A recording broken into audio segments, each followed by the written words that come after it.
It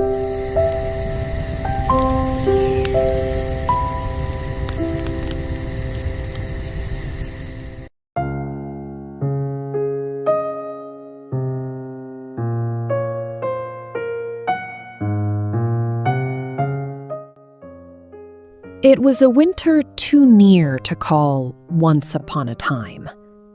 People said the sea was where the world ran out, and some carried, quietly, the wish to disappear there. The night train to Gangnam always carried the weary, those on the run, those left behind, those ready to say goodbye to the night itself. A damp film of steam clung to the ceiling of the station cafeteria, and beneath it stood Yoon Tae-soo. The sleeves of his padded coat, not once washed all winter, had gone shiny with wear. At the cuffs clung crumbs of Castella sponge cake he had tried, and failed, to steal from the display case. He was caught almost absurdly easily. First, Oh Byung-chol, the station attendant on night duty, seized him by the wrist. Then a shout went up from the crowd in the cafeteria. "Thief! Catch him! Thief!" Tae-soo said nothing in his defense. He looked like a man who had already folded away, somewhere inside himself, the scene of his own disappearance before this night was over. Whether he remained behind as a thief or a beggar, the ending, to him, seemed much the same. And then it happened. Into the blur before his eyes came a hand, startlingly white. "Please stop. I'll pay for it." Say Ho Hae-rin, 34. The skin beneath her eyes was pale and sunken, but her shoulders were oddly straight. She laid a crisp 10,000 won bill on the counter. Then she slid another paper cup of tteokbokki broth, spicy and red, toward Tae-soo. "Drink, while it's hot." Instead of thanking her, Tae-soo drained the red broth in one swallow. The heat slid down his throat and dug into the part of him that had gone hard and numb. He didn't know whether he was drinking to stay alive or to force down his shame. As he turned away after wiping the floor, Heron stepped close behind him. "From now on, if you do as I say, I'll buy you a little more time." The same train. Window seats facing each other. Tae-soo fixed his gaze on the black window outside. In the glass, two faces overlapped. The dead eyes of a man headed for the sea, and the pale face of a woman turning her wallet over in her hands.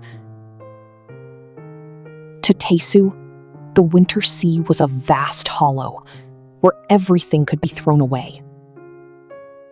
Debt. Shame. Even this shabby body, no one would come looking for. That black, deep water seemed capable of swallowing it all, without leaving a trace. So he bought a one-way ticket and boarded the train to Gangnam. But Heron's requests kept getting in the way of his wish to die. She sent him to the vending machine for the coldest beer. When he came back, she asked him to pull the tab for her. She had him take down a heavy bundle from the overhead rack. She had him give up his seat to an old man looking motion sick. And every time Tae-soo finished one of her errands, she handed him crisp bills that smelled of freshly laundered blankets. As if, once this night was over, money would be of no use to her again. Why? There are things people run out of before money. That money felt unbearably heavy to Tae-soo. When he tucked it into his pocket, it seemed to thaw his frozen fingers. But when he held it in his hand, it felt as though the bottom of his heart gave way. And then Taesu began to notice. Whenever she had a moment, Haerin slipped off her gloves and pressed her fingertips as if checking they still responded. He also saw the small handkerchief on her lap, the one she kept worrying over and over again.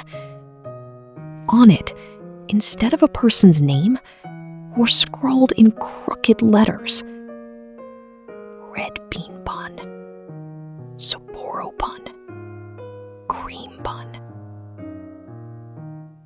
Only then did Taesu begin to understand. Strangely, every errand Haerin gave him was something that only became complete when another person's hands touched it. Bread names are usually meant to fill an empty stomach. But that night, somehow, they looked like spells meant to keep hold of someone. Due to a problem on the tracks, this train will be stopped for a short while. For your safety, please remain where you are. The train came to a halt at a lonely little station before dawn. The air in the waiting room had frozen stiff, and people's irritation blew together like a flurry of snow. Then, Haerin rose from her seat. At the silent station mic, she put the switch in Taesu's hand. Please, just a moment. Under the yellow bulb light, Haerin stood in the middle of the platform, like an actress alone on an empty stage. And she sang an old love song, the kind that might once have drifted from the corner of an old tea room. At first, disbelieving smiles spread across people's faces. Then, the murmuring faded. By the end, no one could bring themselves to say a word. That song held the loneliness hidden for years behind the words, "I'm doing fine." When it ended, nothing could be heard but the wind. Then, a little later, applause started, thin, scattered. Haerin smiled. Brightly. But Taesu saw it. He saw how badly her legs were trembling as she came down still smiling. And for the first time, he noticed the hospital card half sticking out of her coat pocket. What is that? Later. For now, the train just has to start moving again. By the time dawn began to break, the two of them were sitting across from each other in a shabby soup shop near the harbor at the end of the line. Haerin ordered enough to make the table sag. Steaming soup, oil-sheened pancakes, bright red seasoned vegetables. Then she slid an envelope across the table to Taesu. Eat. Loudly. Like you're alive. Those words went straight through him. He set his spoon down with a sharp clack. Because money's all you've got? You think you can make a toy out of someone's life? You think I can't tell? You came here today to end it. So did I. So why drag someone else all the way down with you? Heron did not look away from his anger. Like someone accepting punishment, she took every word without even raising her head. Then, slowly, she placed the hospital card on the table. My body locks up. Some days it starts with my fingers. Some days with my legs. If I fall when I'm alone, people get frightened. Heron unfolded the handkerchief. The cloth with the crooked bread names written on it. Once, the person who held me most gently used to make bread. I was the one who ran away first. Because I wanted to live. Because I didn't want to become a burden. I heard his bakery is near here. At least once more. I wanted to smell it. Then why me? Because whatever I bought, I couldn't have held it for very long. So I bought a person. Someone who wouldn't run if I collapsed. Someone who would remember me. The word remember landed on the table heavier than money. So you too, don't die so carelessly. Without a word, Taesu folded the hospital card on the table and slipped it into the inner pocket of his padded coat. The harbor morning was blue enough to ache. The two of them stood before a small bakery with a weathered sign at the end of the breakwater. A sweet scent seeped through the gap beneath the shutter. It smelled like childhood winter nights, when you buried your face beneath a quilt warmed by the floor. Heron walked all the way to the door, then stopped. And she pressed the handkerchief into Taesu's hand. Just buy exactly what's written here. And if he asks about me, tell him you don't know. When Taesu pushed open the door and stepped inside, a graying man stood there in silence, kneading dough. What can I get you? These, just as written. The man lowered his gaze to the handkerchief. The hands working the dough stilled. For the briefest moment, flour still on them.